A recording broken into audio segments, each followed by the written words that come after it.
사건과 일화를 따라 걷는 세상만사 산책 시작합니다. 이번 편에서는 스코틀랜드 축구 최악의 비극이었으나 한편으로는 많은 교훈을 던져주었던 1971년의 아이브록스 스타디엄 압사 사고를 돌아보겠습니다. 셀틱 FC는 스코틀랜드 최대의 도시인 글래스고에 연고를 둔 유서 깊은 축구 클럽으로 1887년에 창단한 세계에서 가장 오래된 축구 클럽 중에 하나로 꼽히는 팀입니다. 특히 스코틀랜드 프로축구 1부 리그 총 51회, 스코티시컵 37회, 스코틀랜드 리그컵 16회의 우승 경력이 있는 명문 클럽임은 열성적인 축구 팬이라면 누구나 외우고 있을 정도입니다. 셀틱 FC가 홈구장으로 쓰고 있는 셀틱 파크는 총 수용 인원 6837명의 전좌석제 경기장입니다. 기성용 선수와 차두리 선수도 한때 이 팀에 소속되어 이 경기장에서 경기에 뛰던 모습을 한국의 축구 팬들은 기억하고 있을 것입니다. 한편 같은 도시인 글래스고를 연고로 하는 팀은 하나가 더 있는데 바로 레인저스 FC입니다. 셀틱 FC보다 5년 빠른 1872년에 창단된 레인저스 FC는 셀틱 FC와 함께 스코틀랜드 프리미어리그를 대표하는 양대 팀으로 꼽히고 있습니다. 이렇게 같은 도시를 연고지로 하는 두 팀은 당연히 숙명적인 라이벌 관계에 있으나 팬들은 이 두 팀 간의 경기를 오랜 친구 사이의 경기라는 뜻으로 올드펌 더비라고 부르고 있습니다. 한편 레인저스 FC의 홈구장은 총 수용 인원이 44,000명인 아이브록스 스타디엄입니다. 현재의 아이브록스 스타디엄은 앞으로 돌아보고자 하는 스코틀랜드 축구 최악의 비극으로 꼽히는 압사 사고가 벌어진 후 사건의 현장이 된 낡은 스타디엄을 헐어버리고 새로 지은 경기장입니다. 이제 사고의 현장으로 들어가 걸어보겠습니다. 1971년 1월 2일 셀틱과 레인저스의 10년 첫 경기, 즉 올드펌 더비가 새해에 처음으로 레인저스의 홈구장인 아이브록스 스타디엄에서 열렸다. 1899년에 지어진 이 경기장은 5817명을 수용할 수 있는 큰 경기장이었다. 날씨는 전형적인 영국의 음습하고 쌀쌀한 겨울 날씨였으며 짙은 안개가 경기장을 덮고 있어 시야가 답답하기 그지없었다. 경기 역시 골이 터지지 않고 0대0으로 답답하게 흐르고 있어 양팀의 팬들은 그저 시계만 바라볼 뿐 흥을 느끼지 못하고 있었다.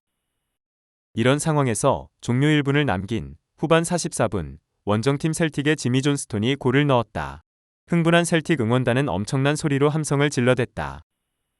그리고 시간이 1분밖에 남지 않았기 때문에 이대로 경기는 셀틱의 승리로 끝날 것이라고 생각하여 마지막 응원의 열을 올리고 있었다. 하지만 셀틱 팬의 함성도 잠시였으니 셀틱 팬의 기대를 저버리는 동시에 실망하고 있던 레인저스 팬의 기를 살려주는 동점골이 인저리 타임에 터진 것이다. 극적인 동점골의 주인공은 콜린 스타인이었다. 셀틱 팬보다 더 기뻐했던 것은 레인저스의 팬들이었다. 여느 축구 경기가 다 그렇지만 진 줄 알고 실망해 있다가 극적으로 만회골을 넣어 경기를 무승부로 만들면 이긴 것보다 더 기뻐하며 열광하게 마련인 것이다. 심판이 경기를 마치는 휘슬을 불자 각기 양팀을 응원하던 관중들은 응원가를 소리 높이 부르며 각각의 출구를 통해 경기장을 빠져나가기 시작했다. 그런데 13번 출구로 내려가는 계단이 문제였다. 큰 경기가 있을 때면 보통 13번 출구로 내려가는 계단이 가장 붐볐는데 이날도 크게 다르지는 않았다. 그런데 일어나서는 안 될 상황이 발생한 것이다. 가파른 계단으로 내려가던 사람들이 갑자기 아래쪽에서부터 앞으로 떠밀려 넘어지면서 도미노처럼 뒤쪽으로 쓰러짐이 파급된 것이다. 밑에 깔린 사람들의 고함과 비명이 터져나왔으며 아우성과 울부짖음이 메아리쳤으나 이 상황을 통제할 수 있는 사람은 아무도 없었다. 이렇게 해서 스코틀랜드 축구 역사상 최악의 비극이 발생한 것이었다. 한편 선수 전용 출구로 퇴장한 양팀 선수들은 경기장 내에서 무슨 일이 일어나는지 모르고 버스를 타고 경기장을 떠났으며 숙소에 도착해서야 충격적인 이 소식을 들었다고 한다.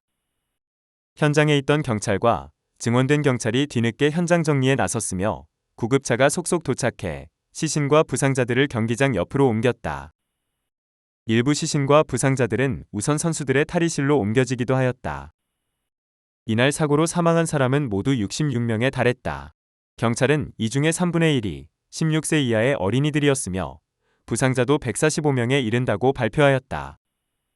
이 사고로 충격과 비탄에 빠진 두 라이벌 구단과 팬들, 그리고 누구보다도 글래스고의 시민들은 한마음이 되어 서로를 위로하면서 사고 수습에 나섰다. 사고로 숨진 희생자들이나 부상자들의 가족 역시 누구를 탓하지 않고 사고의 수습을 도왔다. 경찰은 수용인원 5만여 명의 경기장에 당일 8만 명이 입장하여 경기장 수용인원을 3만 명이나 초과하였다고 발표하였다. 그러나 문제는 수용인원보다도 가파른 계단에서 발생한 역도미노 현상이 사고의 원인이라고 규정했다. 즉, 13번 출구로 통하는 계단으로 많은 관중이 갑자기 밀려서 내려오자 가장 앞쪽에 있던 관중 중에 누군가가 뒤에서 밀어대는 사람을 버티지 못하고 앞으로 넘어졌다는 것이다. 그리고 뒤쪽의 관중들이 앞에서 넘어진 관중의 발이 걸려 차례로 넘어지면서 수백, 수천 명이 그대로 뒤엉키는 참혹한 상황이 발생했다는 것이다. 그리고 13번 출구로 향하는 급경사계단이 구조적인 문제였으며 이 통로에 대한 안전대책을 마련하지 않은 경찰과 구단, 그리고 이 계단으로 몰려든 관중 수천 명의 무질서가 다음 문제였다는 것이다. 사고 후 개최된 청문회에서 반복된 사고를 무시하고 대책을 마련하지 않은 레인저스 구단 측의 책임이 크다는 결론이 내려져 벌금 부과와 함께 안전규정을 강화해야 한다는 규제를 받았다. 13번 출구로 통하는 계단에서 이보다 앞서 1961년 2명 사망, 70명 부상, 1967년 11명 부상, 1969년 29명 부상 등 유사한 사고가 발생했음에도 구단 측은 대책을 마련하지 않았던 것이다. 지금까지 돌아본 이 사고는 스코틀랜드의 축구계와 축구 팬들에게 스포츠 안전에 대한 중요한 교훈을 남겼으며 비단 스포츠에서뿐만 아니라 다른 분야에서도 관계기관과 시민들의 안전 불감증에 대해 경각심을 고취하는 계기가 되었습니다. 그리고 이런 압사 사고는 선진국과 후진국 어디에서나 일어날 수 있다는 교훈을 준 것입니다. 사고 후 레인저스의 구단주는 1899년에 지어진 낡은 구장을 해체하고 서독이 1974년에 월드컵 경기를 개최하기 위해 건설한 베스트팔렌 스타디엄을 모델로 구장을 신축하기로 결정합니다.